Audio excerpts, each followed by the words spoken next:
Welcome to Solutions, where listening will leave you inspired by solutions to issues you or others you know may be struggling with in the public education system today.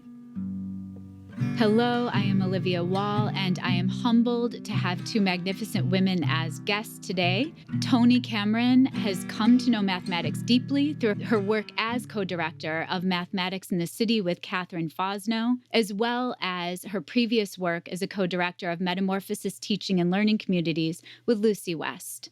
Both of these experiences led to co-founder and CEO of Reimagine Teaching, a coaching community devoted to transforming teaching and learning and education. Renee McShane has been a building level coach with public and private organizations for nearly 20 years. Her path crossed with Toni at Math in the City and Metamorphosis. Currently, Renee is the co-founder and chief operating officer of Reimagine Teaching. Toni Cameron has numerous publications, 19 to be exact, two currently most in use: her book, Early Childhood Math Routines, Empowering Young Minds to Think, as well as Agents of Change, How Content Coaching Transforms Teaching, which was co-authored with Lucy West. Welcome, ladies. I am thrilled to have you today, and one of my favorite questions to ask guests is, who has been an inspiring educator in your life? Toni, do you want to kick it off? Sure. That's such a challenging question because there's so many people. I was thinking about my uncle Toni, my namesake. He was someone that taught me things that I think are really important: to value other human beings, to be able to listen to other people, to always be learning and to be humble in your learning, and to be gentle with other human beings. So when I think about education, there's the content piece of education, but then there's the piece of education that makes you a better human being. So when I think of the person that probably inspired me the most when I was young, it was my Uncle Tony. Renee, how about you? Well, I would say if I think about as a parent, I'm inspired by educators, and even in my young self, I think the common thread has always been passion. After I get home from those back to school nights, I have my list of who I think are going to be the ones that are going to be standouts for my kids, and we compare notes.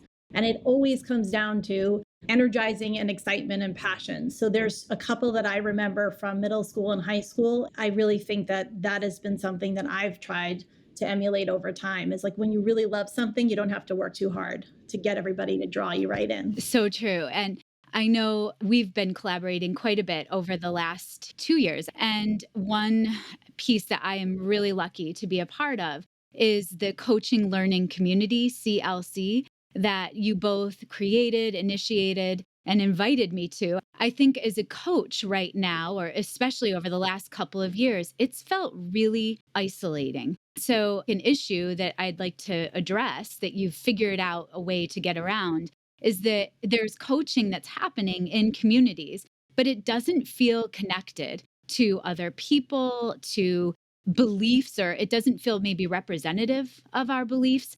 And it may feel even disconnected from content. Something I wanted to ask right off the bat: how did the Coach Collaborative come to be? What's the mission, vision, values? Could you speak to that? Sure, I'll start off because I've been doing coaching now for about 20 years. Actually, I think every teacher is a coach, so we'll put that to the side. But it started probably around 2003, 2004, when New York City changed curricula, and then they had coaches in every school. And it was like, hey, you're a coach.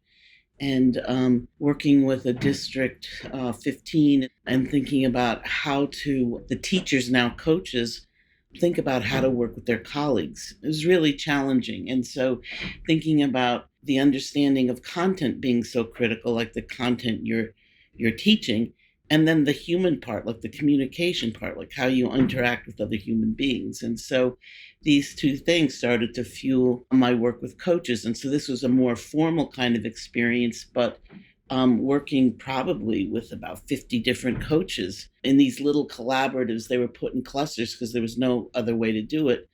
And then bringing them together and studying the art of coaching and thinking about teachers and teachers developmentally, and how do we improve their practice?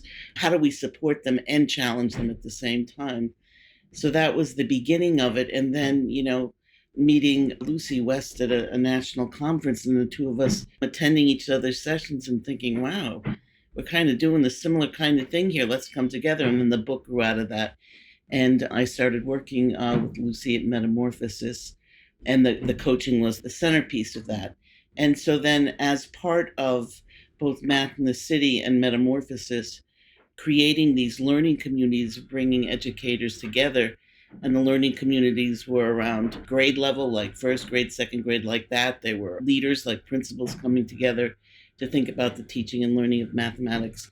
And then the Coach Collaborative. And the Coach Collaborative is something I've loved for a really long time. So bringing coaches together, it's such an isolating thing to be a coach, to bring people together and to really study practice and to share problems and to celebrate things that are wonderful that happen along the way.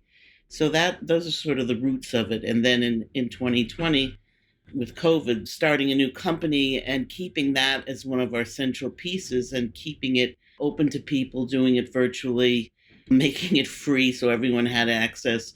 And a lot of people joined up from all over the country. And so it's a wonderful group. We only have an hour together, but that hour we share some amazing things. We sure do.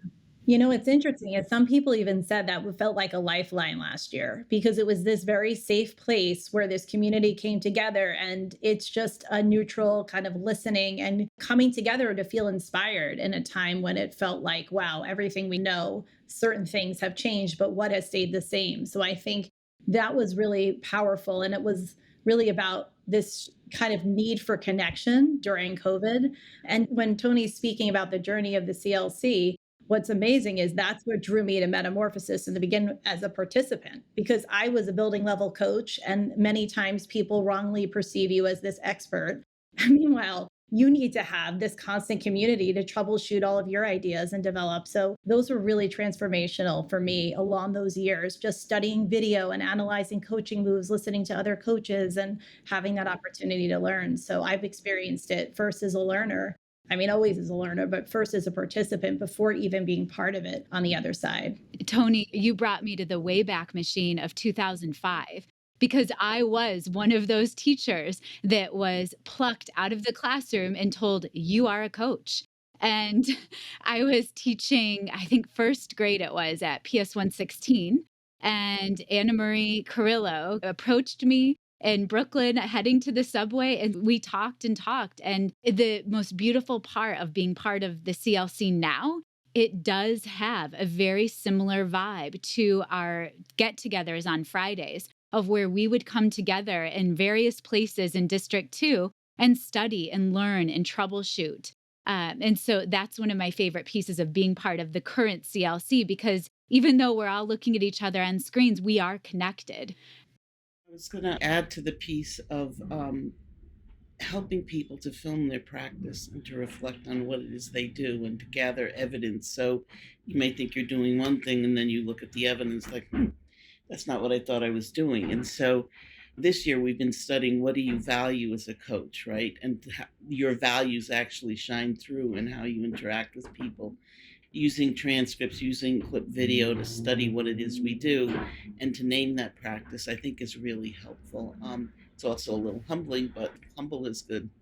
Yeah, and so that's a perfect segue into the next talking point I wanted to address for listeners. It is humbling to record and to watch yourself as a coach. Something I had a lot of learning to do around is pausing and not trying to fix everything for teachers that I saw as possible next steps. And it was Lucy West that said, Livy, stop talking so much. And boy, did I go home that day and really think about it. And now I have a podcast. But I think that the irony, Lucy said, when you think you want to solve the world's problems, instead ask a question. Pause and ask a question. It was really good coaching advice. And I think that watching ourselves, when I looked back at videos and then had the horrible moment of transcribing a conversation as a coach and seeing how unbalanced it was, just like we look at teacher-student voice in classrooms, We're facilitators, right? So it's not just recording yourself, the transcription and looking at the balance of voices. That's what we recently had done. I know you're going to be sharing video and transcripts as well. What is the thinking behind that work? How has it evolved with your reimagined work? Yeah, well, I think a big thing for me in reflecting and assessing your own practice as a coach goes back to what you value. It goes back to the idea that knowing yourself is foundational for interacting with other human beings. And so slowing down the processing, one way to slow down the processing is not to open your mouth, but to actually listen, which is hard. And so then if what I value is my talking and I come in with this belief system around I can impart information and I can fix things, then you're going to talk. If your thinking is structured around the idea that I don't know what I don't know and my job is to inquire until I do know, then you're going to interact in a different kind of way. One of the activities in Agents of Change is called painting a teacher portrait. And the painting of the teacher portrait paints both yourself, because you're painting the portrait, and at the same time, it's what you're looking for and listening to or attending to that comes up. And so thinking about who is a teacher and then narrowing the frame of the work to thinking about a scaffold. So what is it that this person knows? What are their strengths and what are their areas of growth? And then when you think about it developmentally, it shifts things because then I'm not going to try and change everything. I can't change everything. But engaging with that person, helping them see things through your lens, which is a different lens, listening to them, and then thinking about how can we collaborate to get better in terms of what it is we do. Renee, what are you thinking? I was just thinking about the power of the transcript, both as somebody who reflects on your own practice. And like you were saying, Livy, sometimes the mirror isn't so pretty to look at. You really have to think about your own goals. But then the power that it has in engaging in difficult conversations with our teachers or whoever we're working with, leaders, because it's this neutral way of helping self-reflection. It's not my interpretation or their remembering of events. It actually just allows for this neutral space where we anchor the conversation in evidence. And it allows us to really say the things that need to be said in a way that it can be heard. So I think that's something that while transcripts are time consuming to create, what comes out of that is really impactful work in terms of transforming teacher practice. And a lot of times I've done this and it's been an emotional experience. It's been something where people have had kind of an emotional journey where they start reflecting and saying, wait a second, the things that I'm seeing in this lesson is actually my teaching in general. It is me as a communicator in general. It is me about any relationship. So their ability to see themselves is really the power of the transcript and the video. It is. And you're reminding me too of coaching institutes that I've been a part of, where you just alluded to it, Renee. It's looking at the language between the coach, the teacher.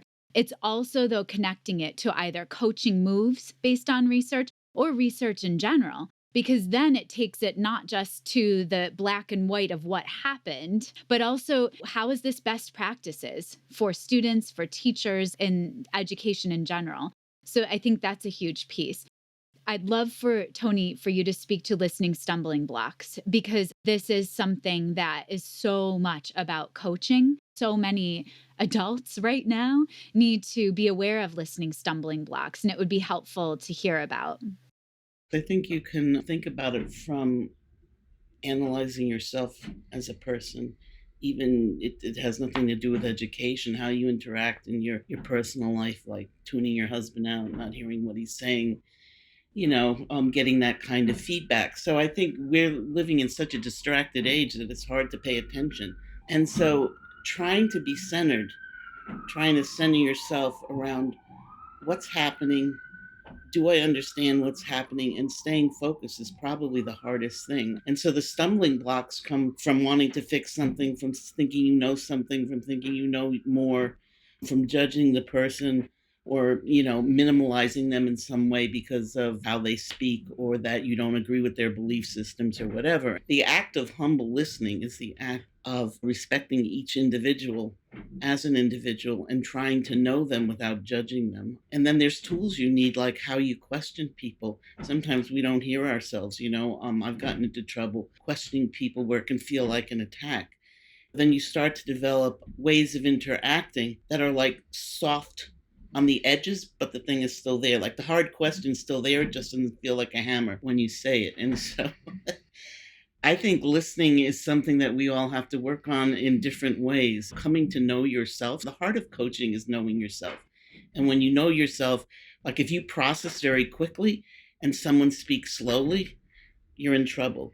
If you process in a way where you like connecting dots and it's like, let's get to it, and someone's a wanderer and they create this narrative that seems to have no beginning and end, and it's just like, oh my goodness, I don't know what this person's talking about.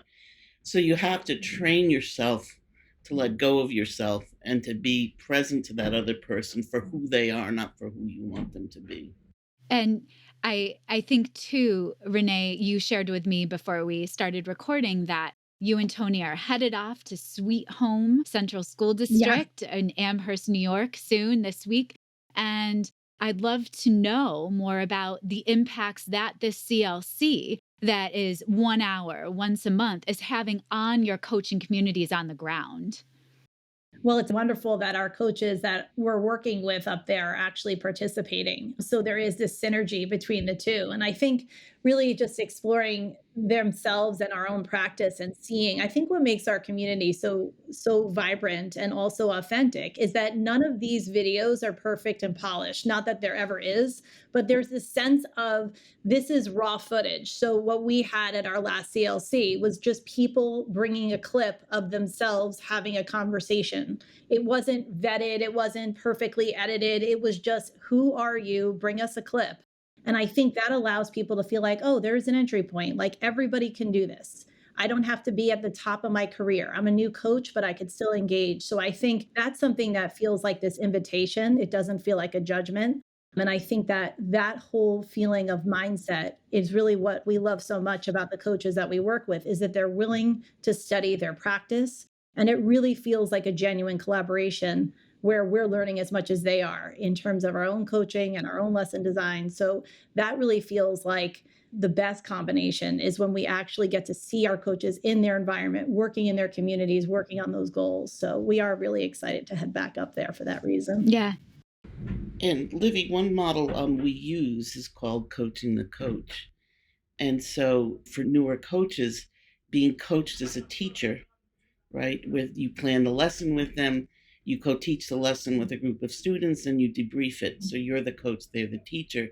They take that same lesson and take a classroom teacher and coach that lesson. They plan with the teacher, they co-teach, they debrief, and you're coaching into it. So the conversations are around, what did it feel like for you as a teacher as I was probing your ideas, as I was tweaking things, as I entered into your lesson in the classroom? As you know, I challenged you maybe in the debrief, because you need the tools as a coach to be able to nurture and challenge, and you keep going back and forth like that. And then to actually experience being coached as a coach, because now I'm then giving feedback to them as a coach, and that feels different as well, because I'm seeing things maybe differently than they are. But it's a really powerful model, and I'll say for all the people I've felt most successful with as a coach, it's because we've allowed ourselves the time to slow down and think about, what is this thing coaching? And I think for the group in Sweet Home, one of the things that's been powerful for them in their feedback to us has been the idea that we are all learning together. There's no hierarchy. And it's a very powerful model of interacting as educators. I think it's not only powerful, it's inspiring. And it's so beautiful for our children to see all of the adults in the room really studying the work. And I found it's a unifying force in my darkest days of coaching, when we reminded ourselves it's not about us so much as it's about children and the work. And then how are we going to really be reflective of who we are in service of that collaboration? Because we don't all agree. And there are many difficult conversations that happen in coaching, but it's so worthy of our time if it's always grounded in our children and what's best for them. I cannot thank you both enough for being guests on the show. We have many future episodes ahead. We're trying to think of literacy and mathematics connections, so many more conversations to be had and shared. Thank you for this small nugget of goodness. Thank you, ladies. Thanks for having Thank us. you.